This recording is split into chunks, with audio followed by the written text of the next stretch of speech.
We're live. Sweet. Yeah, it's gonna be a good time. Got a fun show tonight. Let's go and update this on social media really quick. Are you ready, Yep, Steven? I am. I'm ready to go. Yeah, because we're gonna. Ready to go. Ready to share this. And yeah. Oh yeah. So. Woo. Phone's going galore. Let's turn that on mute. Yep. All right. Yep. Twitter is activated. We can go ahead and put that down for now. All right, go ahead and kick it off, Steven.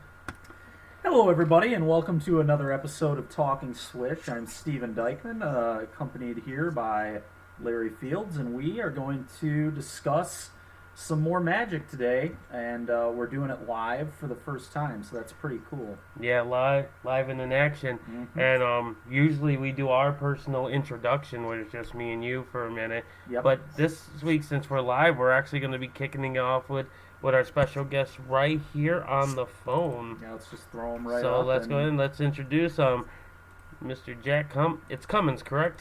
Cummins, yes. Yeah. How's it going, everyone? Not too bad. I don't know if you can't see our screen, but I actually got you a nice little picture up here on the little live Twitch. Like he's on a Nice. phone. Yeah, it's awesome. But no, yeah. How you been, man? How's quarantine life going for you? I'm doing well, missing paper magic, but all is well. At least we have Moto. How about yourself? Yeah. Yep, for sure. Without Magic Online, and let's I guess give Arena a little bit of credit, I suppose. At least we got these platforms that we can actually play Magic, or now we'd actually have to take up a real hobby. I don't know, like crochet. There'd be a lot more Xbox and PlayStation being played in this house, I think, if there was no Magic at all. Yeah. At least for me. Yeah, we'd be playing non-stop video games. Oh, yeah. I'd probably be a video game master at this point. Mm-hmm. But unfortunately, Magic has prevented me from living my dream of being a video game master. But no, Jack, it's great that you came on the show. I know I messaged you a couple weeks because I actually wanted to do this week. I want to just talk about Nerd Rage Gaming and their series, and you've been a big part of it. Like, I know that's actually where I met you. Is one of the last tournaments we got to do this year was back in January. We both did the modern one and did quite well. Yep. So, and then I believe you were in the championship last year, correct? Yes. Yeah. Yes, ended up in that. That was great. Yeah, no, it's such a cool concept what they got. I do love, and we'll be getting more into the NRG. But Jack, let's talk about you for a minute. Tell us a little bit about your background, like Magic, personal life, whatever you want to tell us. Yeah, so I only started playing Magic in, over the Gatewatch. So pretty recently, I was actually on a gap year trip around Asia, and one of the people I was with played Magic, and so, when he could, he kind of, showed me the concepts of it and everything, and when we got into Thailand is when I actually started drafting and playing with other people, and it was hard. I had no idea what was going on and everything, and kind of was just like a casual EDH player, hung out with friends, mainly hung out at Nerd Rage, up until last year, where I went to one of their tournaments in January, back when KCI was the big thing with that deck, and top forward one of the events, and I played rugby for most of my life. I like that competitive thrill, and kind of came back to me, and so that was great. Yes, yep. That event that you mentioned, was that when it had a super snowstorm halfway through it? I think so. It was at a Holiday Inn, I believe. That was my first NRG event I went to. That's funny. Yeah. Storm. yeah, that was KCI heavy because Ray actually played KCI because we decided to go 11 p.m. the night before and make the 4+ hour drive, and I almost 360'd off the highway when it started to snow. It was an awesome weekend. Yeah, sounds very thrilling. No, but you said that was your first competitive tournament, was it? I casually went to some of the Nerd Rage ones before, but that's the first one I actually did well at. Okay. Ended up top 4 in that one, which was awesome.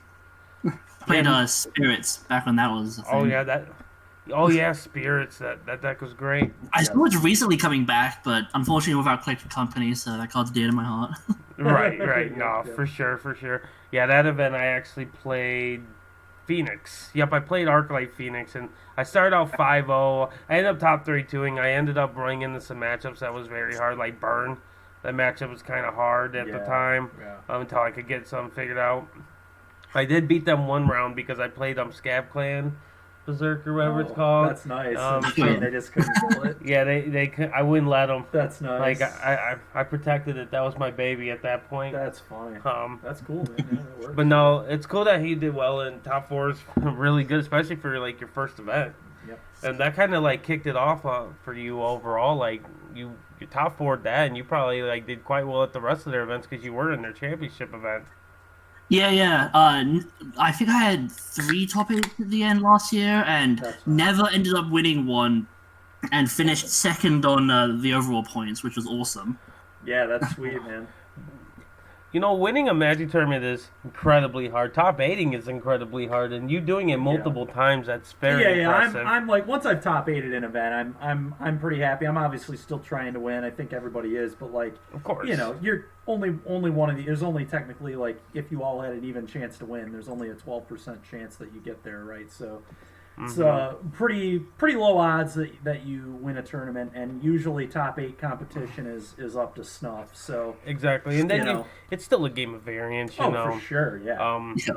You know, I've been in top 8s and got mana screwed in both of my games, and you just sit there and being discouraged because you're like, I can't do anything. Yeah.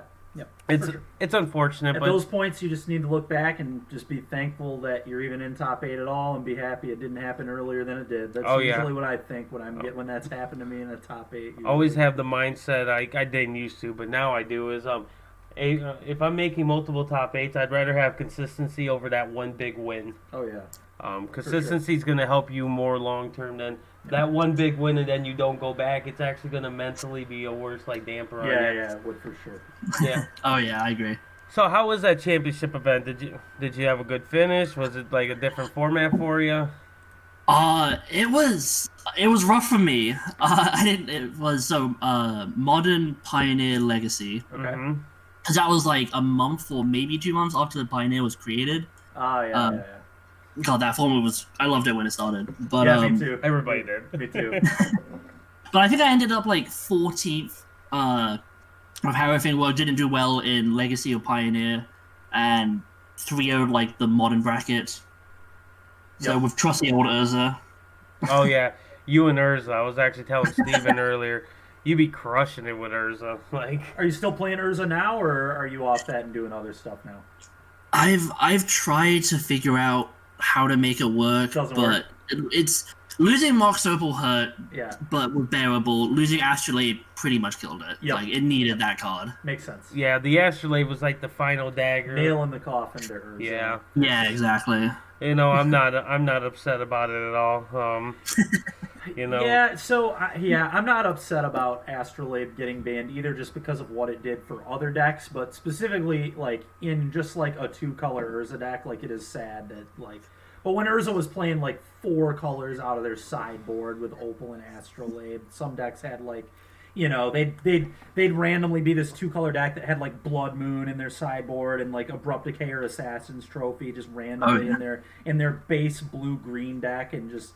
Yeah, I was never a huge fan of that. I never like when decks can do that. Personally, I kind of hate when Color Pie gets messed up like that. Yeah, but when Urza's just being good and honest and just being like a 2-color deck or whatever, it does suck that deck had to lose that for sure. Because Urza's a very cool card. Like, don't get me wrong, it's a great card, but it is cool. And those decks are very hard to play. I did well in Atlanta. I got like top 64 or something at the Open playing Urza, and mainly because I turned 1 in Oko and my winning in for day 2. So you know that it was pretty easy to do that. Get out of here. My winning in for day 2. That must have been a really tough on the play. Yeah, against like a Jun style deck. He wasn't Jun. He was like Naya, but I worked hard. Yeah, that must have been really hard, dude. I was really working. You probably really had to crunch the numbers on that for sure.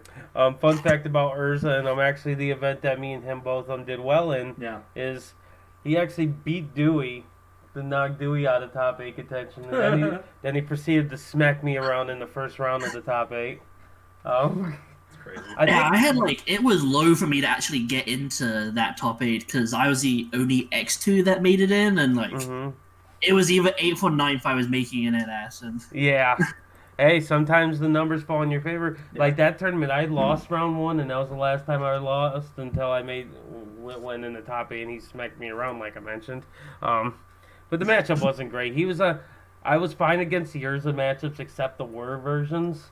The Whir versions were a nightmare for me, and he was on a Whir version. Yeah. He was like, my other loss in the tournament was the Whir Urza. Yeah. And I was like, well... So it goes. Actually, the mainboard graveyard hate is pretty good. Oh yeah, and it's what's funny. Our judge call we had lasted longer than both matches, I think. Wow. Oh man, yeah. Yeah, like that's how that matchup went. But no, it was cool. How did you finish in that tournament? I don't remember offhand. That was the one in January. I think that was the one I won back in the first modern event in January. Oh, yes, that is the one you won. Yep. Played against Eldrazi the next in the semis, and then Bant Snow in the finals, and he was like one of my losses in the Swiss. I'm like, oh, I'm dead. Can't beat Force Negation. And... Redemption is what I heard. Redemption. Was Will on the Eldrazi that you played against? Yes. Okay. Yep. To play against. That was the fun matchup where the judge told us to calm down. Eldrazi or some field pile. Yeah. I really haven't seen him play much else in Modern, honestly. I'm not sure. I know he does quite well with the field, all that. I am with Titans, all that kind of stuff.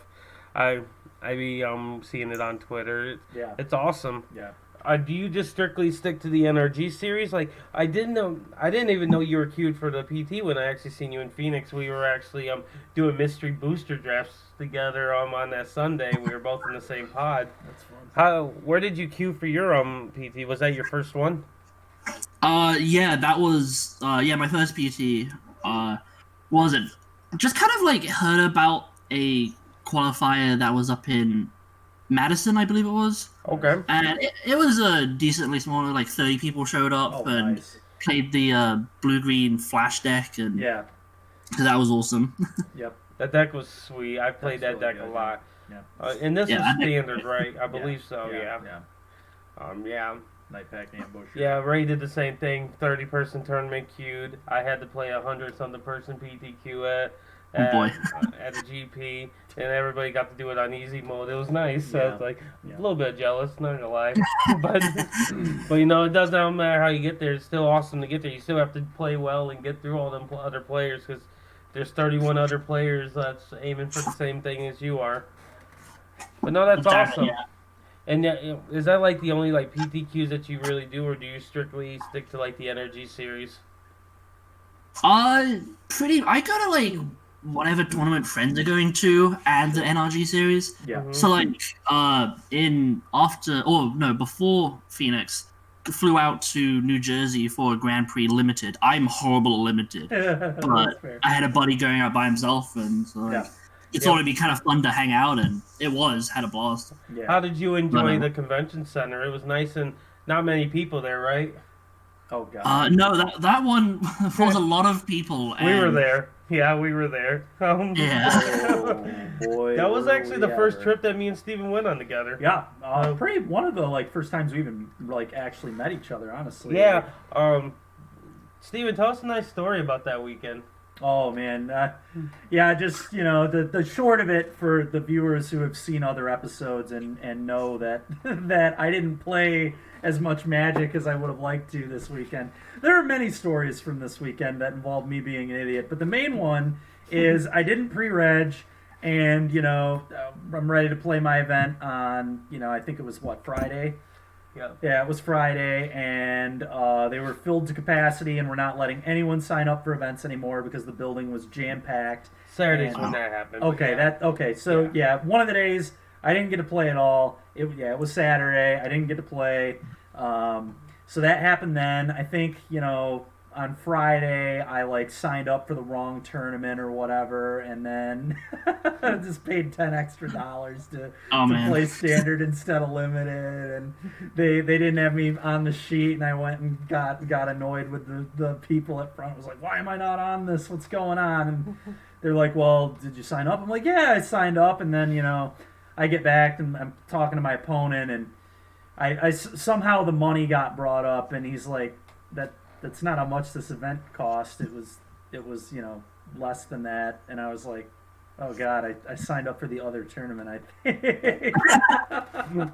So somebody in the other tournament got a buy that shouldn't have got a buy probably, and all sorts of nonsense, but whatever. I'm a moron is the short of this, and sign up for tournaments ahead of time is a good call. Yeah, I think that when I walked in on that Saturday and I saw people in the hallway playing EDH on the ground, yeah, we knew something wasn't right. Yeah, I remember that. And that was a crazy, very crowded, very hot in there because of all the people too. It was not. It was not a fun time, but the whole weekend was fun. And that's tons of really funny, good memories from the weekend. And that's the best thing that we had about being able to go on the road, do things like that. Yep. And that actually transitions into the next thing we were going to talk about is in our very first episode we talked about the state of quarantine Magic. Yep. It's been some months now. Yep. Been quite some months. Yep. Let's do an update on that. Yep. Where are we at in state of quarantine Magic, and all three of our opinions right now?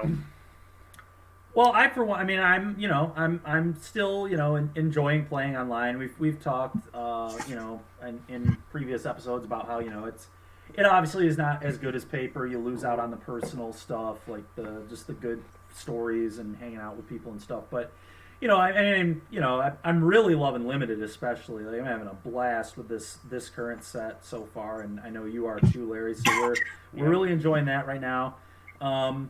It will be nice if they can get standard under control in the next year. Who knows how long it's gonna take? Standard just keeps being a disaster. I think it would behoove Wizards to just literally for like a year. I wouldn't mind seeing no green spells at all with card advantage on them. I think that's part of a problem. That's kind of a recurring trend, or just like incredible value on green cards. We can name so many of them that were just ridiculous, like Hydroid Krasis, 5-mana Nissa, Euro. Another one that kind of the Teamer Ultimatum is like incredible, just amazing advantage. Escape from the Wilds isn't even blue, and it gives a ton of card advantage. So it'd be, I think that's like a good amount of the problem, and it would be nice to see them calm it down. But we've brought this up before too. Throne of Eldraine was just so overpowered. Static abilities on walkers was probably a mistake. Just a lot of stuff that just keeps really messing up standard and making it less exciting, less fun. They're doing a really good job with sets in like the design space when it comes to like limited play. I'm really enjoying the limited play, but they really need to somehow clean up what keeps happening in standard, and they just need to be more focused on that, I think, and whatever they need to do. But overall, I'm still definitely enjoying Magic. Like, I'm not going to stop anytime soon. So I'm having. So I know there's like an announcement going on Monday. What would you like to see get banned? So personally, I think I want to see Euro go, just because the card advantage aspect of it is so wild. It'd be one, honestly, if you took any of those abilities off of Euro, if you took the gain 3, if you took the draw, if you took like the extra land drop, if you took any of that off Euro, I think it would be a much more reasonable card. Why couldn't you have to choose one of them? Exactly, something. Like Elder Gargaroth, at least you have to choose. Can you imagine if Elder Gargaroth, every time it attacked, just drew a card, made a 3/3, gained you 3 life? Because that's like that's almost what Euro does, right? It doesn't give you a 3/3, but it does 2 modes on Gargaroth. At least Gargaroth gets to do it when it blocks, but it's a 5-drop. Like, Yeah, no, it's I want to see. It doesn't get it when they're energy either. Yeah, I want to see Euro go, and honestly, I wouldn't hate just the preemptive get Lotus Cobra out of standard, because Lotus Cobra is going to be incredibly format warping for literally the rest of its existence. I feel like as long as Lotus Cobra exists, I personally will never play a deck that doesn't play Bone Crusher or Shock or plays Blood Chief's Ascension, because I just don't feel like you can reasonably keep up with Lotus Cobra without those types of effects very well. It's very difficult. I saw a few people talk about the possibility of a Fable passage going, kind of like the enabler for Lotus Cobra, because Lotus Cobra just came out, and it's not like Oko level of we need to get rid of this immediately. I feel, and it's kind of like a flashy card that they just came out with. Sure. So I could see that. But they need to hit something, and they probably need to hit multiple things, because just hitting one thing probably ain't going to cut it. Yeah, hitting Euro don't do it. Yeah, there's just too. Yeah, that's the problem. There are too many cards that are that can replace it that aren't as good, but they're still good, and those decks are still just going to be really, really oppressive and powerful. Yeah. So we just gotta hit a couple things. I think me personally, I would probably get rid of fail passes is interesting. That maybe Lotus Cobra is what I'm thinking, because nobody's gonna actually be hurt if it's banned. It's not like a money sinking thing. If you have wild cards, they replace them. It's whatever. Right. Yeah. I would like them to ban Embercleave. That's a very selfish ban that I'd want if I had to pick one. Because how many times I've been going around right now. If I've had so many times, I'll be sitting there like, okay, if I untap, I think I stabilize, and they're like, cleave, and I'm like, yup. Yup. I mean, we've brought this up before too. Cleave is busted. Cleave is just another one of those throne cards. It's yup, this card is ridiculous. This is just a permanent teamer battle rage that just gives my guy +1/+1 too. So it's nuts. The card is crazy good. No, realistically, I do think Embercleave is pretty balanced though. Because it's very they put a good condition on it. If not, it's a 6-drop. Yeah. And having flash is annoying. That is unfortunate. But if it didn't have flash, it wouldn't have that condition, and it wouldn't be a 6-drop. Yeah, I think it'd probably be like a 4-drop. And would that actually be more fair and balanced if it was 4-drop without flash? I don't know. Who's to say? Yeah, I do like the whole aspect of equipment automatically attaching, though. I love that idea. Yeah. And I hope they actually keep that going forward. If it means that they gotta be a little more expensive, I'm perfectly fine with that trade. What about you, Jack? What are you thinking about for bans if you had to predict? I want Omnath gone, but they can't get rid of the flashy mythic they just printed. No. Knowing Wizards, they'll probably ban Genesis Ultimatum, thinking, it's too broken. And, just Genesis Ultimatum. No. We'll leave Escape. Yeah. Honestly, Wizards is a wild card. Anything can happen. Yeah, it really can. They could just be Forest might go tomorrow or something. Keep in mind, the announcement specifically said that they're going to be keeping a monitor on standard, and they will talk about it. They could easily go and did like they did for Pioneer for multiple times and be like, it's fine. It's good. We're going to give it more time. It's Wizards. And, it's a big old coin flip. Yeah, anything can happen. And in their defense, this specific format, has only been out for a week. So if they did say that, I couldn't really blame them. Whatever. I'll let you get more information. But we'll see. That could be a good excuse if they aren't the ones that also designed the format where Once Upon a Time in Oko was supposed to be legal as well. I know, yeah. The best part of you telling me earlier today about no ban list standards, that the no ban list. Yeah, it's like Dominic Harvey was doing it on Moto. Yeah, no ban list standard decks probably would beat a lot of modern decks, a lot of them. Well, I was joining in with Dom while doing the no ban list standard stuff, and it's literally just the Teamer deck with Oko and Once Upon a Time. Yeah, right. Right. It's miserable. We looked at other things, and that's just what it should be now. Does it play Goose too, I assume? If you're playing Oko? I played full Goose in mind. Turn to Oko. Why not? Yeah, of course, you're an Oko deck, right? Yeah, no, 100%. Was there any fire decks? I'm have a soft spot for that card. I was very upset it got banned. No, just Oko. Not really Any Uros, honestly. Oko kind of like Uros just seems horrible against Oko. Yep, And it would have been joke. pretty bad against Oko, yeah. Yeah. yeah, we are on like one or two of those, just trying that out. We didn't really go too far in depth. It was kind of like a fun little thing we Yeah, thought. yeah. No. Honestly, yeah. It was just quite funny when I saw it on the Twitter feed, and I was like, Wizards, this is what you're trying to do to us. Yeah. And you won't give us any good one-drop red hasty creature. You have to put a condition that bounces or a 2-power black 1-drop, you know, that Like- matches the party type. Like- You know, we can't have an uncommon 2/1 rogue that's black, you know, for our mono black aggro deck to Or try the and best, combat Jeff this. Hoogland actually made a point about this. You can't give us that party land untapped, but you can give us Lotus Cobra. Exactly. Yeah, no, I can't believe the party land enters tap. It's wild. Like, that's so rude. Yeah, give me a so break. silly. Give me a Like, break. they are trying to build up all these mid-range green decks, but they won't give us a good hasty creature. Like, it's so wild. Can't even give the aggro decks like untapped dual lands, but you're giving the. I guess Grohl has it, which is why Grohl is like one of the only successful aggressive strategies right now. I'm gonna make Tournament Ground. The card Tournament again. Grounds, yeah, with the That's knights. the card. I don't know what good knights there is, but we're gonna find them if there is some. Yeah, that's the problem, right? Like again, we just like lost Knight. We lost the 1-drop, like the really good 1-drop. it was They medium. took it away. We've It got was the white one, Medium. but that's all. Like Fervent Champion's good too, obviously, but you know. Yeah, it has to be like Mardu, and It does, and right now the mana is just not quite there. Yeah. Now, to be fair, when the new set comes out and they give us the black-red check, or the black-red flip Well, lanes we don't or know if whatever. they're giving us anything. Yeah, we don't know for sure, but I assume that whole set Yeah. will be completed in the next. I would would be my hope so. guess.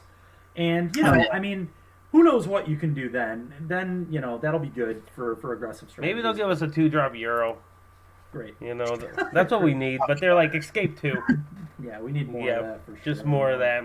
More green cards that just give absurd advantage. But yeah, like, are any local stores over by you, Jack, doing any events yet?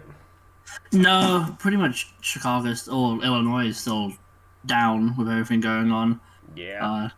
Just sticking to Moto and like Discord has been like the biggest savior of of Magic, me at least. Yeah. Like being able to talk with friends and still play. So we have the gathering aspect of Magic right now, which is key, I believe. Yep. Yeah. Yeah, actually, Steven, before this, was actually doing some of the modern cube drafts with some people on Moto. Yeah, I've been playing with some buddies from college the last week or so. Just cubing and just screwing around and having a good time. And that's always really fun. The Moto cube is such a blast. Oh yeah, they do a really good job with the cube, and I really awesome appreciate job. what they're doing Awesome, with that. Awesome job. But yeah, we talk like quarantine Magic. We may be locked down, but we still are getting the online. So, you know, we'll do what we can to stay safe for right now, and then eventually we'll be able to gather up with appropriate precautions, of course. But I personally made the prediction that I didn't think there was going to be Magic in 2020 again back when this first started. And you were right. You were certainly right. And my next prediction is the bare minimum will be spring of next year. I agree. If And not that's- longer. that's an I upside. really think it's going to be longer. It but probably will. The way America has and you know, sorry if I'm infringing on any viewers' thoughts on this, but I you know, my personal opinion is that America has done a absolutely horrendous job of handling this, and it's going to be here for a while because people just don't want to do what they need to do to get rid of it. So we're just going to have it for a while, and you know we've got leaders that are trying to rush out a vaccine that certainly won't be the way it should be. You know, all sorts of nonsense going on, but regardless, I agree with you. We will not be playing paper Magic here in the U.S. for a good amount of time still. Yep. And you know that's it is what it is. At But least we're realistic and know that that's going I to can happen. say though, with 100% assurance, wherever that event is held, I will be there. It is going to. I will be there. And you're flying. It's gonna be packed. So, I told Steven that I'm flying wherever this tournament is. So hypothetically, let's say they hold the first tournament in Detroit. I'm going to fly from Grand Rapids to Detroit out of spite. Be like, I've been waiting too long. We're coming and honestly, first class. You we need to joke deal about with the this, but delay flight honestly, aspect. one of the most likely areas for it would be like Columbus, because it's just so centralized. That's like the Midwest like area where just tons of people go. Yeah. And or like Indy or something. Indy would be awesome. I like flying, Indy. but flying there is like funny too because it's still really close. It's less close, obviously. Yeah. But flying to Only a Columbus, couple hours. Yeah. But no, that pretty much wraps up how the state of like quarantine Magic is. Yeah. It's not opening up anytime soon, but we do got the Magic Online aspect. Yep. And mentioning Magic Online, we do have a few different circuits, which is thankful. Very like nice. I know the guys was really questioning for the longest time, like why are they so quiet? And that was Star City, and now they do have their Star City Online, and it's kicking off pretty well. It is. Yeah. I've been impressed by what I've saw. It gives me some more coverage that I can actually enjoy what I'm watching, and I just love that. Yeah. The other one that, if I had to call it a circuit, I'm just gonna put MTG Melee as a whole. Yeah. Because they have developed this system Awesome that has been system. so amazing. It's been life-saving Because now, during look at COVID. some of the, we have streamers and streaming services like Jeff Hoogan, like I mentioned. He's doing events now with the Hooglandia events. Yes, Hooglandia. The Bash Bros just did one this past weekend for all their Patreons. Lotus Box did stuff through MTG Melee that they made their championship from. Yeah. So, all these people being able to actually go ahead and find these circuits, So nice. it's so awesome. And I definitely, if you haven't been on MTG Melee, you definitely should get on there. And then we have CFB out here not using MTG Melee for whatever reason. I've heard through the grapevine that CFB events is pretty much done. Oh, really? Yeah, I don't know. I don't want to say that's fact, but I've been hearing that that CFB events part is going to be done. Huh. Again, it's not factual, but it's stuff That's I've been the hearing rumor. very That would make sense. very I can believe consistent that. rumor I've been hearing, and it's all been pretty much the same thing I've heard. If that did happen, does that mean like Grand Prix are when we get back to paper? Oh. Will there even be Grand Prix? I don't know. I Okay. don't know where my Wizards of the Coast badge is, but I must have left it somewhere. If you're asking me, That's fair. Okay. But Yeah. no, I have no clue. If I had to speculate, they're going to take whoever wants to take over that contract, Yeah. most likely. Yeah, I assume. Yeah. I hope they don't go back to individual people because, man, those Grand Prix, some of those were horrible. I don't know if... They're gonna do whatever makes them money, probably. Oh, Let's their be real. business. I can't hate them for it. Who might tell you, no, don't make that Oh, money, yeah. Look, man, tournaments can run a little slower as long as I still get to play in Grand Prix when paper comes back. I still want them around, so Yeah. I'll take like a few hour longer tournaments sometimes if it means we still get to play Grand Prix. I agree 100% on that. And then the other competitive circuits is actually the main topic of the day, and that's the NRG series, Nerd Rage Gaming. Yeah. It's a store located out in Buffalo Grove. It's Buffalo Grove, right, Jack? Yeah, Buffalo Grove.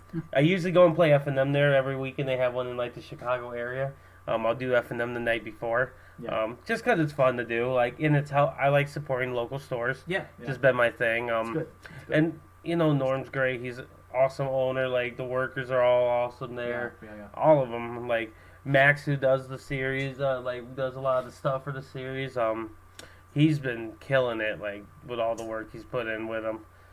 Everybody that's doing the whole NRG series, back in with the paper stuff, it's just been great. I know. I don't know the strict history of the NRG series. And you said you've only been going about the same time because we both had our first event at that same tournament. So Yeah. I know they've been around for a long time, but I do think that their popularity and everything's starting to really pick up now that Wizards is actually giving them Pro Tour, whatever the event's called these days. The big gather of top player tournaments they do. the big boy, Yeah, whatever. the big Kahuna. Yeah. For real, man. They cannot figure out the name. They're man. Mythic Championship. No, scratch that. Mythic Invitational. Players Tour. Nah, I don't like that either. These guys aren't players. We don't want to call them pros. They're not players. I don't know what to call them. People who give us money. Yes. Welcome to the Suckers Finals. The Suckers Finals. You guys have made it. You are the biggest suckers of them all. But no, it's awesome that Wizards just giving them. They even gave them a new something for this one that they just like came up with for the quarantine magic, which we'll be getting into. But I know I've been doing the events for quite some time. You've done some events too yourself, and Jack, you mentioned that you top eight a lot of the ones last year, and then at the beginning of this year you won the one in January that we're both in. Yep. Yeah. So what's your thoughts on the NRG series? Is it your favorite circuit by far, or? Oh yeah, by far. Like, the people are great who work with them. As you're saying, Norm, Max, all the employees there. Mm-hmm. They're just fantastic people. All the tournaments flow well. Like, the judging crews they get are fantastic, and I like how they're reaching out to different areas around the Midwest. So, growing in that aspect, and that's really cool. Yeah, I've loved it, and all my friends go. So great being able to hang out as well, and I'm excited to see where they go in the future. Yeah, I was really excited that they were going to be finally coming to Michigan, and then COVID was like, "Y'all going to Michigan?" Nah. That was the last one before COVID started, I believe. It was in Grand Rapids, I think. No, the last NRG one was in Indy. Oh, okay. Yeah, they were actually going to be coming to Lansing, Michigan, which is where I grew up and stuff. So I was excited. I was like, this is going to be an awesome event. And then they ended up being canceled because of unforeseen circumstances. Yeah. But it's very unfortunate because I just love the circuit. I was actually going to grind the thing. Like, I top eight the one in January, and I actually put NRG at the very top of my list for tournaments after that because I was like, I'm going to actually grind these points because, we have a teammate. Andrew was actually in the championship alongside with you. He didn't do particularly well, but he did make it, which was awesome because he ended up winning. Because it was the weekend that they had the Chicago event where they did regionals on the turf. Did you go to that one? Yeah. I do remember that. Yep. Yeah, he ended up winning with Affinity. Yeah. Of course. Of course, yeah. That was his deck by far. Oh man, bro, I loved that frickin' when he played the All That Glitters deck. Oh, in Modern. Oh my god. Yeah. So funny, man. Oh, that glitters. That's so funny. Such a house. But no, the series has just been doing so well, and then COVID did put a damper in things, and then the effect that COVID has had on the series because they had to cancel all of their events, and really sad. Just everybody that had to schedule events and they had to cancel, especially a smaller store like Nerd Rage, they're not as small as they once were, of course, but still is a hurt. It's a hurt for everybody, man. Yeah. Losing them at all these places, it's definitely lose money on it, and it sucks for sure, and it sucks, for the players too, obviously. But thank God we're still able to at least do some stuff online, and that they're still doing those. So that's really nice. Yeah, no, it's just awesome that they're able to kick it back up and be able to bounce back. I know at the very beginning when this all happened, they were like, "Hey, we're gonna run some online tournaments. We're gonna go ahead. We're going to just sit there. We're going to do these things called Arena and MTGO Opens. We're going to pay out in store credit." And I ain't going to lie, the very first few of them, I was very disappointed that more people didn't come out. Right. Not many people did. It's online. There was no reason. They were literally all you had to pay was $5 on their Patreon. Yeah. It was so silly not to play. I had a good time playing them. Yeah, Andrew, our teammate again, was top 8ing with complete garbage. Left and right with whatever he wanted. Complete garbage. Yeah, complete garbage. Whatever he wanted to play, he would top 8 with it. Yeah, so he just couldn't stop top 8ing those events. Yeah. And they were super fun to play. Like I said, Max does a good job picking people for feature matches. They had good commentary, which I really enjoyed. And just coverage on Twitch, they've always been really good on their coverage. Their production is awesome. Back when we were doing paper, did you ever watch their production? Their production's nice. I've watched bits and pieces. It's on their screens and stuff when you're at a tournament sometimes. Yeah. So I've glanced. But have I ever searched up NRG on a weekend that I wasn't playing Magic or whatever and watched them? No, I haven't. So. Have you been in their feature match areas in paper?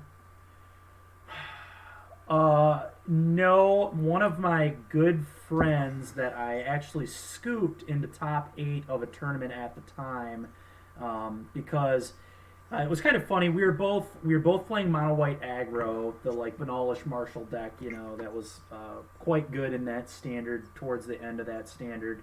We were both playing that deck, and I beat him, but I scooped him into top 8 largely because, and I did not top 8. I think I got top 16, which was cool, but and it wasn't technically a scoop in either. This was the round before his winning in, but he won his winning in, thank goodness. And then I won that round as well, so that got me top 16. But yeah, I scooped him in because he has like a kid and a wife and all that, and his competitive days are basically like not, it's just not, he's never going to be able to really play in that many competitive tournaments, and so it could have very realistically been like one of the only tournaments he would ever get to top 8, and so I thought it would be cool to give him that opportunity, and it was sweet that he made top 8. But yeah, he was in their feature area in top 8, and unfortunately lost a feather, but yeah, no, it's a really nice. They have a nice setup for sure. Yeah, no, I've always enjoyed it because I've been on their feature match a few times, and it's just a pretty good little setup. I like they got a nice little area. They keep the. It's similar to how Star City sets theirs up, where they got judges like over there, make sure things are. Yeah. You start on time, yada yada. Yeah. They have a feature match and a backup match, and then they'll like do the whole like what's the thing they timestamp or whatever match. Timestamp. Yep. Whatever. Time walk, I think, is the term, but regardless, yeah, and like I said, that was another thing. Max just make sure that everything is like done well, and it helps that Max is actually a very good judge too. I've seen him at many events. He's done judge calls for like when me and Ray was actually on the team at a team open once he came over for a judge call for us. So that's how. I thought he was a judge before then, and then when he came over, I was like, oh, he is a judge. I was like, kind of verified him, but then him like I think he's like the head judge. No, he's not the head judge. I think he just like helps out. They usually have a different head judge at the events. Yep. Yeah, like the nerd rage judge. Yeah, but yeah, he is the NRG judge for sure. But like I said, I just like compliments on what he's done on the production side. Like he is killing it. Like I've seen his setup on Twitter for when they're doing the online events, and he's got a setup for real. He ain't playing around. That's really cool. And I know those Arena and MTGO Opens, how did you do it? Did you do any of them, Jack? I played in a few of them, and yeah, the last one played in that was Legacy, that Kruger one. Didn't do too well in that one, unfortunately, but yeah, no, I played in them, and everything's smooth and fantastic. Yeah. Just missing the paper, Yeah. Yeah, it's just not the same at all. It is different. It is definitely. Yeah. I know you with those Arena and MTGO Opens, and I get why people didn't like join because they seen store credit. For some reason, store credit like draws people away from events. It seems like, which is so weird to me. And I'm like, you could turn that into real cards, right? Which then you can sell for real money or like whatever. You know how many times I've done well in classics and I've turned that into cash somehow. Yeah. It's not that hard if you actually know what you're doing. No. Regardless, it is great that Wizards has let stores kind of have cash payouts on Moto. Yep. Very important. And Arena. So very, very definitely a step up with everything going on. Yeah. That's actually going to be the next thing I want to talk about is like the new updated NRG series structure. It's a cash tournament, and then they're doing what you do when you win these tournaments. You actually get a buy for their big event. You can still enter the big event regardless. But if you like win one of these little series that they're doing, you get a buy in it. Like Will's got the buy right now. That's huge, yeah. And then like the winner gets a spot in like one of their like weekend event, like the whatever the new event's called. We don't need to go over that. Yeah, again. the PT, whatever the PT is now. That's what I was about to ask if there was a PT invite on the line. Yeah, in this series now. That's what I thought. That's why I said Wizards is giving them these things, and it's awesome. Yeah. And I know I pulled up on here like what their schedule looks like. We just did the Legacy one, as we mentioned. It looks like October 4th. Looks like we got to start playing some Modern here, Larry. Yeah, October 4th we have some Modern. November 1st we have Standard. Yeah. November 15th is Modern. And November 28th is Standard. Yeah, we should start testing a lot of modern. We should try and hit this Yep. this series this time around a lot harder, because especially they have what we want on the line, right? So it definitely incentivizes me to play even more. Yep. In these makes me really want to. Well, these Go for these it. events don't give. Yeah, but the big but- one, yeah. and you have to do well in one of these to play in that. No, big no, one. no. You don't even have to play in these to play No, in the big so one. what these do, you can win a buy. They can win you a buy. But the big one is where you have to go through. So Let me they're just ki- pull up. They're I'm kind gonna of pull. reminiscent of. I don't know if you guys remember the TCG Player series. Yes. But they used to have those like smaller like 5Ks or whatever, and if you won a 5K, you'd get these points, and then you could spend points for buys at the 50K, which was pretty cool. No, that's awesome. Yeah. Yeah. I remember when they did that, because I remember back in the good days when you'd have states by SCG and Those, TCG. yeah, those were so nice, dude. I do miss TCG tournaments were really nice because they were just like they were like just kind of good value tournaments to go to. They were 5Ks that you could just go to every weekend pretty much, and they were pretty regional. You could find them pretty close usually, and then the 50K was just a huge value tournament. Like all you had, it was a lot like another SCG Invitational. Just like you didn't even have to pay to play the tournament. You just needed these points, and you got those from playing the 5Ks, and then you just got to play a $50,000 tournament, which was really, really cool. Yeah, no, that. It was a bummer that they stopped doing those for sure. Yeah, no, most definitely. I'm gonna go through. So go ahead and read off this really quick. What the season showdown exactly is. Okay, so the Season Showdown is the marquee event of the NRG series online. Entry into the Season Showdown is open to all players regardless of previous play throughout the season. The Season Showdown is a $2,500 cash event paid out to the top 16. The winner of the Season Showdown will also earn an invitation to the set name Championship, the one held after the Zendikar Rising Championship. Our Season Showdown will be held on December 20th, 2020 on Magic Online. More information about the event, format, and structure will be announced soon. Yeah, and that sounds awesome. Yeah, for sure. You know, a format that I'm gonna put a prediction. It seems like they love Legacy, so I'm gonna put a prediction. It's gonna be Legacy. That'd be wild. They love some Legacy, but to be fair, they've had their best turnouts from the Legacy ones. Yeah, that's so fair.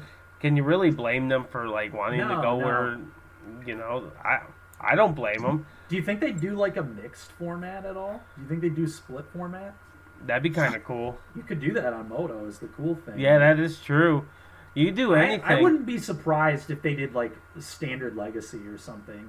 Well, they they could do. Thanks Oh. for the follow. Hey, thank Oarsman- you. Oarsman79, thank you very much. Yep, but no, about coming back to what I was saying, like the season showdown, that's just an awesome event they're gonna be doing. Yeah, And- for sure.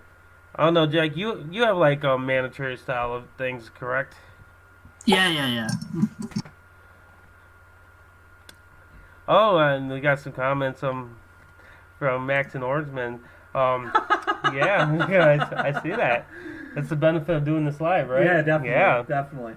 Could be. I would love to see a mixed format tournament, honestly. That's the thing I really like the Star City Invitational so much is because it's mixed formats. I've Yeah. always really enjoyed that concept myself. Yeah, it's really fun, dude. Yeah. The last Indy was so funny for me because I put so much time into Pioneer and put like actual zero time into the deck I ended up playing, which was the Oko Urza deck that Lotus Box was playing with the Karns and stuff, and I saw that was like the big deck over the weekend, and I was like, you know what, this deck seems really good. I'm just gonna play this, and I freaking 8-0'd Modern, and then 4-4'd Pioneer, and I started 7-1 in the tournament, so my day 2 was a disaster. It started 1-3 in Pioneer. Actually, no, I lied. I started 0-4 day 2. I was 8-0 going into the the day 2, and did not win a match in the format that I thought I was best in, and was very, very concerned going into those last 4 rounds, but was able to string it together. But yeah, no, it's so dramatic. It's so fun. It's so different than other tournaments, and it just adds that like other element. It's really fun. And like I said, it add for me playing, it was very dramatic for sure. It added a lot of stress and you know, but it was really fun, and it's a really cool thing. So it'd be awesome if we saw NRG do a split format. That'd be really cool. Most definitely. I do know 100% that those November 1st and November 28th standard events, please, Wizards, save us. Please. Look, man. I just you know, I hate bans, but I just don't want like, yeah, the whole like one deck is like very clearly like 35% of the meta and is like the deck to beat. Just enough of that. Like, let's just say the best deck can be like 15 to 20% and be like very, very good. Let's at least have like 3 or 4 decks in the race, please. Like, at least give me some options. I don't want to just be pigeonholed into having to just play this 4-color deck and play mirrors all the time, because that's not fun. Like, it's not interesting. It's very boring. It gets super monotonous, and it really just takes a lot of the interest out of it for me. Well, I don't know. Jack, you top eight a challenge recently with the Sultai deck, correct? Yes. Yeah. That was right before Zendikar. Yeah. I was actually playing in the Mana Traders event before that. Okay. And, finished that up, and I saw Standard was going on, and I just saw Sultai's favorite color pair. Yeah, ended up, I lost to like Willie Edel, I think, on like mono green. Okay, that's respectable. Semis, and yeah, he's been playing a lot of mono green over quarantine. It's almost all I've seen him post about, actually. Who was that now? Willie that Edel. is Oh awesome. yeah. Willie Edel was like the guy who like started playing Primal Might. I think he might have been the one who like put it on the map. That card is gas. Yeah, and then he was like in Historic, he was the guy who was like, we need to be main decking cages, and was just main decking cage and mono green aggro and frickin' Historic, and just getting cat oven players all over the place, and just no muxes for you, sir. Sometimes let me attack you with my 5/5s. They get the muxes. You're right. They get the 4/4 They get the for muxes. 6 mana. Nice Good rate. 4/4 for 6. I'm gonna attack you with my 5/5 for 3. Oh man, That is fair. That is fair. yeah, he has loved him some mono green, and to be fair, like mono green is really good. Like I can definitely respect it. So Yeah, no. Yeah, no, it was powerful when I played against him. yeah, no, it is. Yeah, no, I was actually testing Sultai, funny enough, for my Historic tournament that I didn't realize was Historic. So I was also playing Sultai in that format because I thought I was playing a standard Mythic Invitational qualifier or whatever. Tournament qualifier. Yeah, turns out it ended up being a Historic tournament. So I just audibled to LSV's Cat Oven deck, the Coco deck, and made day 2 and then got crushed on day 2. But the Sultai deck was really cool. I ended up 4 mono green specifically. I was very afraid of that deck. That matchup actually felt pretty bad if I didn't win the die roll. So I was main decking a Ritual of Soot and then sideboarding 2 to 3 more, and was just all in on Ritual of Soot because I knew full well that like Extinction Event was not good enough against them because they just had like too many. Like, you know, if you like Extinction Event and name Odd and they still keep a 3/3 in play, like that's a lot of power still pounding away, especially if they go like Bibby and make it a 5/5 or slam a QB and hit you for 7, like you're just in such bad shape. Yeah. But yeah, no, the mono green deck was very scary. I was very worried about it if I had to play that tournament. I was doing tons of stuff to the deck to try and make that matchup better. Yeah, no, most definitely. Back to what we were talking about previously, like the whole like seeing Showdown. I think the coolest aspect, like one of the coolest aspects, is that they got a nice little agreement, I would say, with Card Hoarder. Yeah. The Card Hoarder agreement, that thing is gas. Like, and what is that again? I actually got it right here. Sweet. Yeah, let's pull this up. So it's a weekend loan program. Okay. So in a nutshell, you can pay, I believe it's $10, and you can rent a deck for that tournament. Any deck you need. That's so good, man. So, like the Legacy tournament, they were just doing it for, which I think it's awesome. Like, that is just a cool thing. $10 to just rent a deck if you really don't want a subscription, and you just were like, I'm only going to do the NRG events. Let's just say that, for example.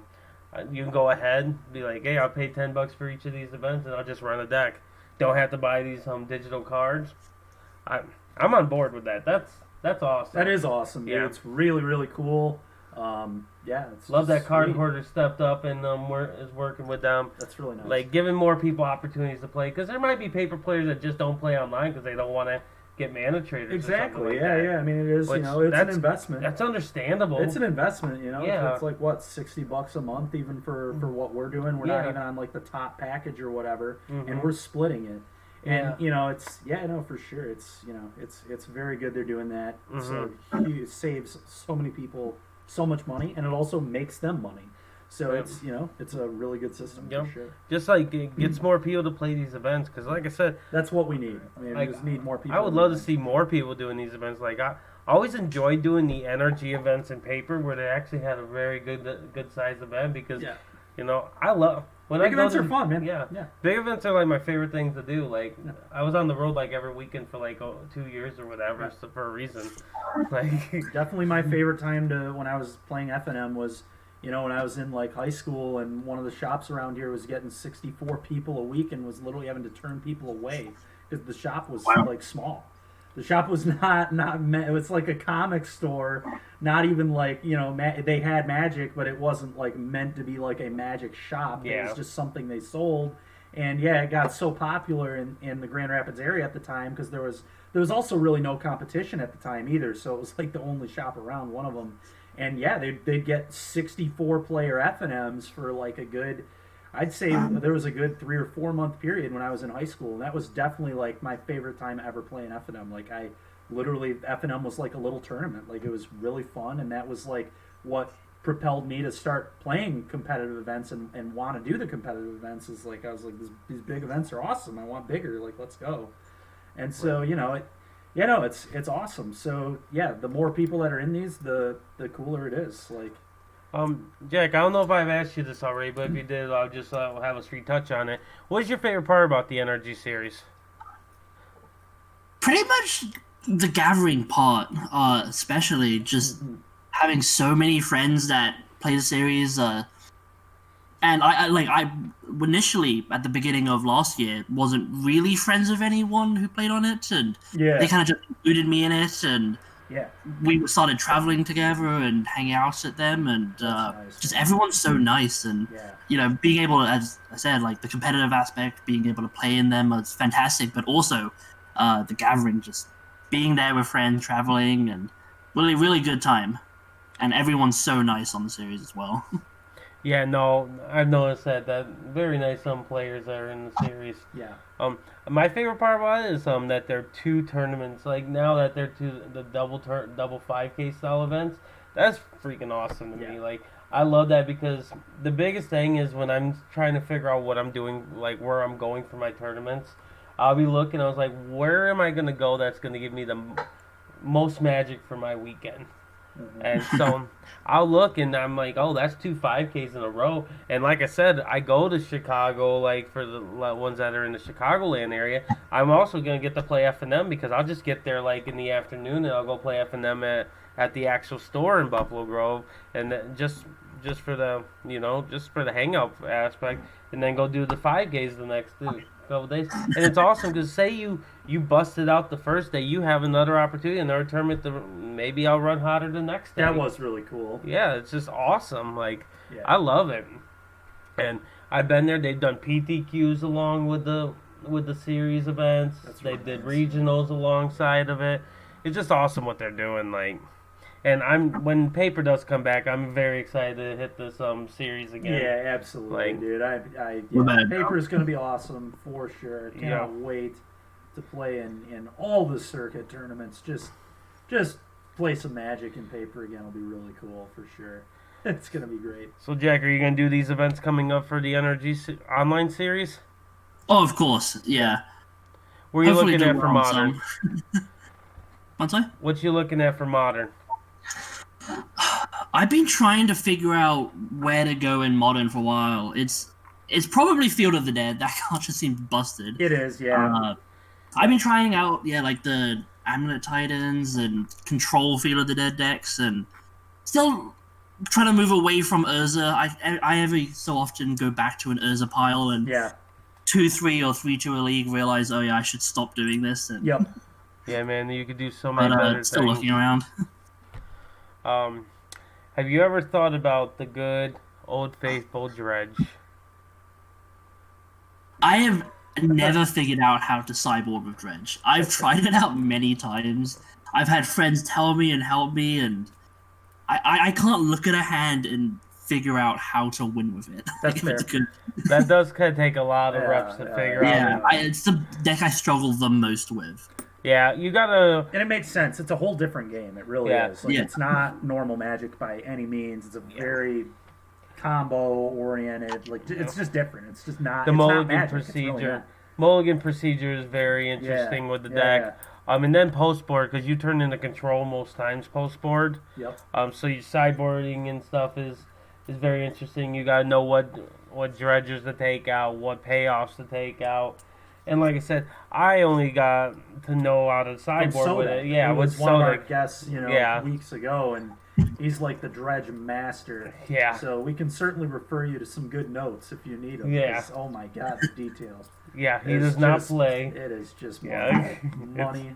Now he's doing detail on ad nauseum, which I'm actually I might just play ad nauseum in this tournament blind. I've never played a day in my life. I'm gonna be like, let's go.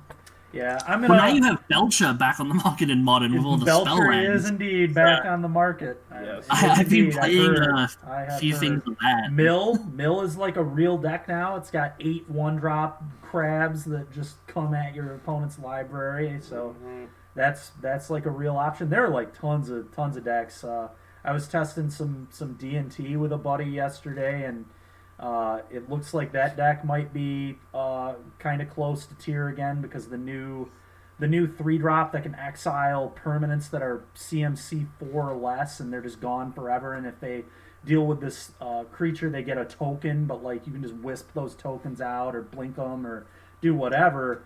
So that was like a huge add for the deck. I was not aware that card could do that at all. I thought it only hit creatures. That card. When I found out it can just hit like everything, I was like, okay, this actually might be kind of ridiculous. Like, this is pretty stupid. No, for real. No, I'm looking forward to doing some of these. Unfortunately, there's no Pioneer, but it's fine. I'll take what I can get. Honestly, like I'm not gonna complain. They're offering me ways to play Magic, and look at November. November, we got Magic. We've got a lot of Magic. Yeah, it's gonna be cool every 2 weeks. Yeah, they're hooking me up. They're like, while I'm stressing out for the holiday shopping, they're like, we got you. Yeah. Take the time off and play some Magic. Yep. We're looking out. No, I'm really excited to do these events. Like I said, I was doing them beforehand. Like I did skip this last Legacy one. I just didn't want to play no more Delvermeers. I was like, I'm just gonna play video games today. I'm sorry, I can't do it. Like, I was so tired of playing Delvermeers. Like, but regardless, their events are awesome. Are you planning on doing any other events outside the NRG series? I don't know if you knew I was talking to you or not, Jack. Oh, sorry, I think I lost you there. Yeah, no, you're good, you're good. I was wondering if you're doing any other events outside the NRG series online currently.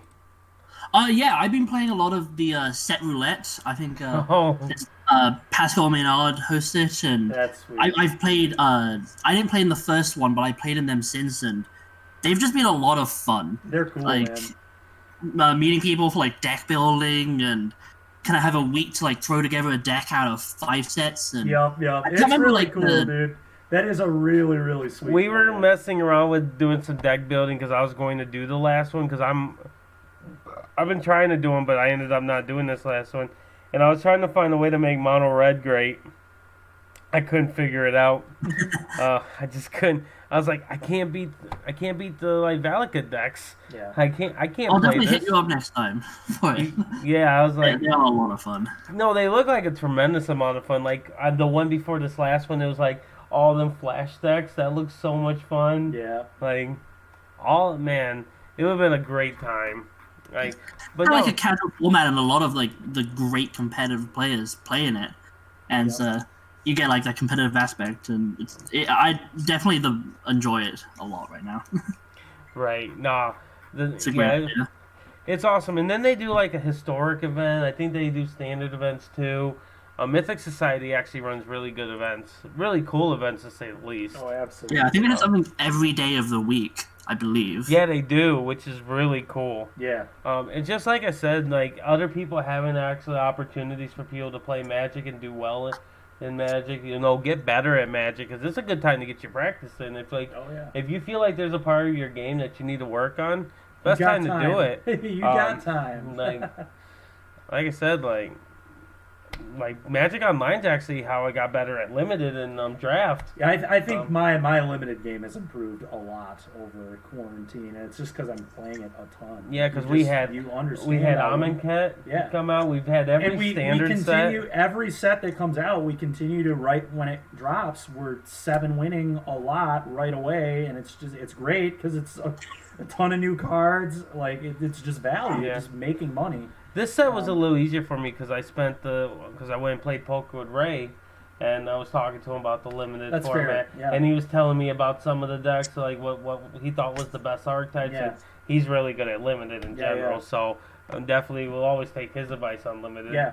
Because like he's crushing it, getting 7 wins right off the bat. Like he got it instantly. Yeah. Like sometimes it takes you a minute to like get the format. Yeah. He just got it. Yep. Back to limited before we get close to the wrapping this up. The PT you were in Phoenix, how did that go? Like, tell us a little bit about that. Oh, it was bad. I've just been horrendous at limited since I started playing. I can never really like figure it out, and so unfortunately went 0-3 in limited, like 0-3, 0-6. Yeah, that had no chance. Thought I drafted a good deck. I was wrong. And then Pioneer was okay. I played some Sultai, not Delirium, but like Pelucranos, and kind of like staying away from the graveyard a little bit. Okay. Kind of deck a Bunny Brood up, and thought it was a great idea, and went 3-1, losing the last round to not day 2. Yeah. From that.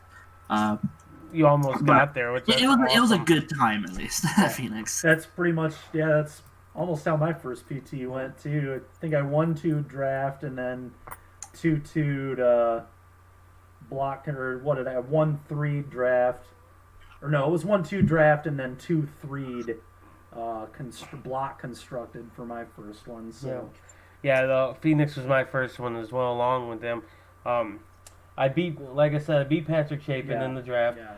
The funny story I don't think I mentioned, the loss that actually knocked me out of day 2 was against Sultai, against Patrick Chapin. That's funny. We played twice on that day. And for viewers listening, my funny story from mine, and me being a moron again, is I asked Bob Marr if he had ever played in a pro tour before. For those who don't know, and I may have messed up the name a little bit, but that's the dude who's on Dark Confidant. So yes, he had played in pro tours before. Yeah, he got a real kick. He is Bob. Yes, yes, it is. Yes, that his name is definitely Bob. Right. That's why they call the card Bob. Yeah. Is because Bob. Anyway. Yeah. So. Anyway, he got a kick out of that. That was my only win in limited. And then I beat Brad Nelson in constructed, and that was Brad Nelson's last loss of the tournament. And then he won 11 in a row and top 16 the pro tour. And and then I also played against PVD in that one. So yeah, those are what PTs do. You play against the best of the best for sure. Was there any noble people in your project? I had Austin Bursavich in my draft. He ended up top 8ing. Yeah, he's great, and he's a blast to kind of just sit with in a draft. Yeah. See, mine I had Austin Collins was in mine. I had Patrick Chapin, Mike Segrist. Yeah. I had a couple other people in there. There was another Lotus Box guy. I can't remember his name offhand. Collins Mullen? No, it wasn't Collins Mullen. It was... I don't know his name. But regardless, it was a pretty good thing. And it was super funny. The first, we're drafting, instantly, like, this guy who didn't know what he was doing, like, didn't know how to draft or anything, and I'm just like, oh, this could be miserable for you, buddy.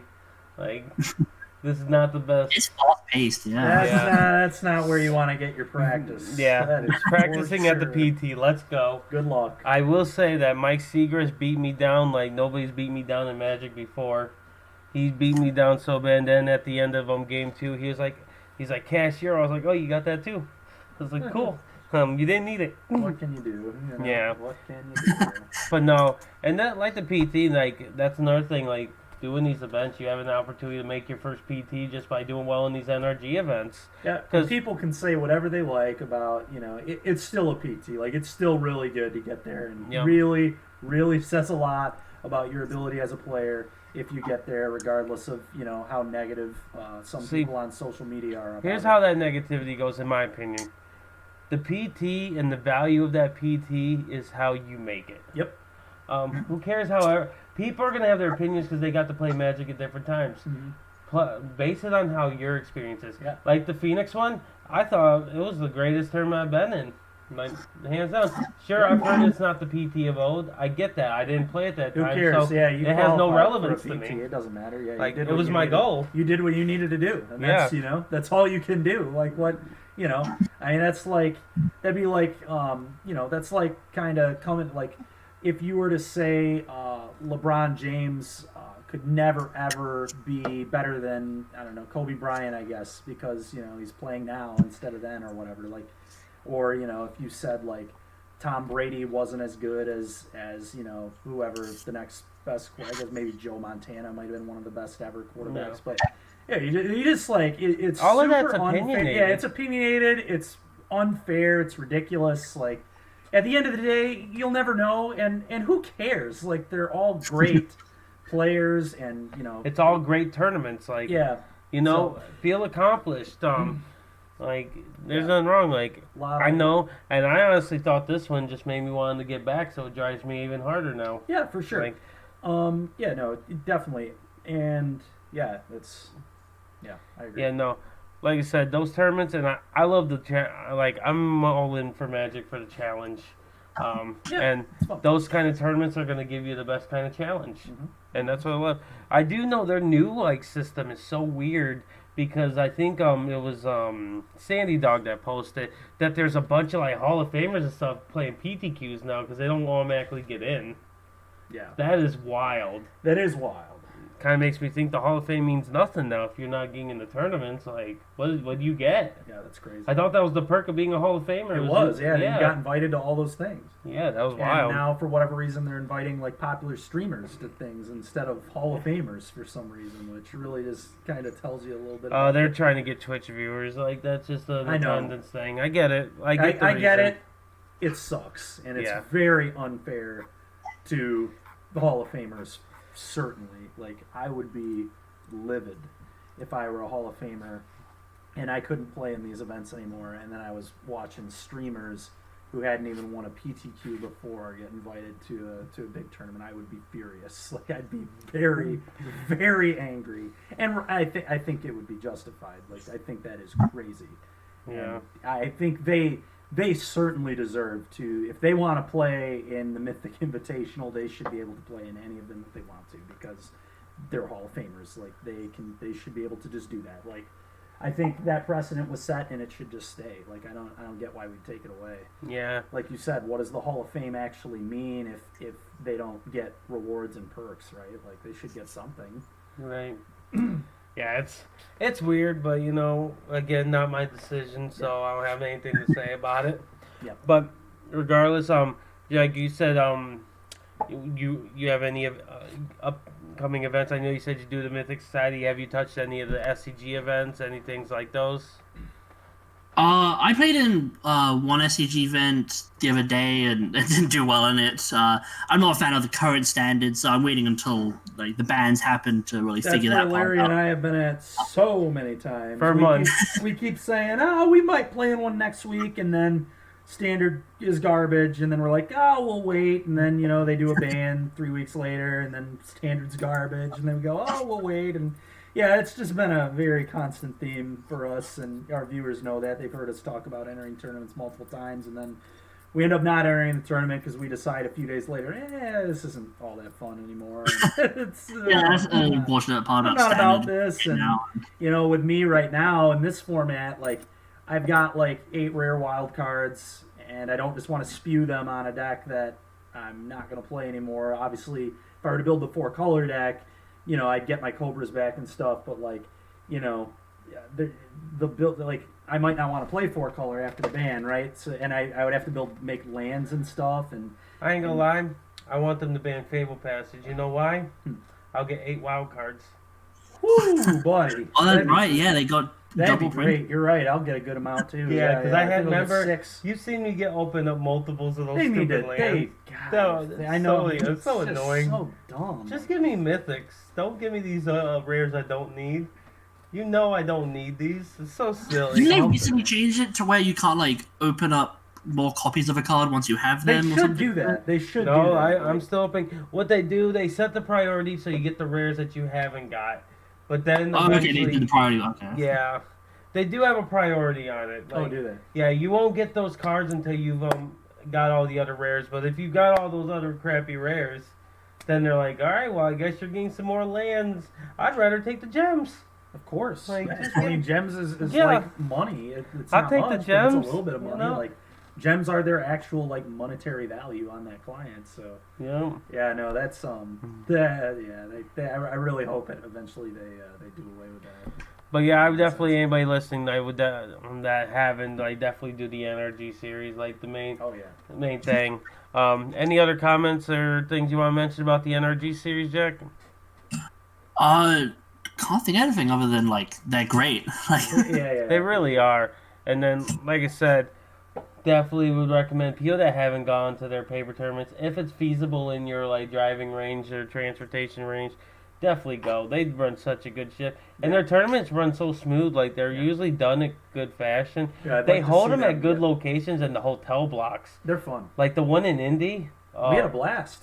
That We was had a blast. The hotel was awesome. It was like an open bar or whatever. yeah, that open bar for like 2 hours. Yeah, it was so cool. We were done with the tournament, and then we all just got alcohol, and it was great. Like it was really fun. And then we cube drafted. Like it was Yeah, we freaking right sweet. there because they have right there where the breakfast area was. We were just cubing. Yeah, we just hung out. Tournaments that are like in hotels, man, are really really nice. When I can go up I the stairs. Yeah, when you can just you can literally just walk to the tournament venue in your hotel. That is so sweet. You don't have to go drive anywhere. You can just sleep in. You do all this stuff. It's really really cool that NRG is able to do that and does that, and they do it at most of their tournaments. They have some of their tournaments at a water park. Like that's always a blast. Oh, that one's nice. Yeah, James, and this other guy I was talking about. That was when I scooped him in. We took like a vacation basically and just went to the water park. We went there a day early and we just hung out at the water park, and then we played the tournaments because there were 2 tournaments. So we went down Thursday night, and then Friday all day we just played in the water like a bunch of frickin' kids, and then the next day we were playing Magic still like children. They let NRG really helps us be kids again. They really do. Yo, As honestly, if we're not doing it enough already. Yeah, and honestly, like those rooms, they have like 2 huge beds and then the pull-out couch in those rooms. Like, oh yeah. The Grey Wolf Lodge is probably my favorite events they do. Oh yeah. Oh, Mine we've too. had that. I agree. Mine too, man. Yeah, it's a water park, dude. Like I love water parks. Like Julie and I took a vacation to a water park last summer. Like I don't need a kid to go to a water park, man. I still love the rides myself. Like they're a blast. Even if you did, I have one. Like, I have a pass. We've got an excuse. Come on, Nevaeh, you don't need to go to school. Turn that computer off. Growing up, my grandparents took me on vacations to water parks every summer, at least once a year, and I loved it. I absolutely love indoor water parks. They're one of my favorite things, honestly. They're freaking awesome. And so I love being able to go to a Magic tournament and then also just go screw around and go on water slides and stuff. So it's great. I agree 100%. Yeah, no, NRG series, I'm going to have their information for this series and everything. And then all that stuff that you'll need for it, like their Twitter handle and everything, in the little description in the YouTube posting. Jag, where can we find people find you on social media if they want to follow like any of your success, any decks that you play, anything like that? Is Twitter like your best area? Yeah, I post everything to Twitter pretty much, like tournaments I play in, even if I lose, win, and that stuff. And you can normally find some bad Urza decks as well on there. Nice, as I say. Ooh, I like bad Urza decks. Let's go. That sounds like a good time. Have you played that Legacy Urza deck? I have not yet. I'm surprised you haven't played the Karn Echoes deck that plays Urza.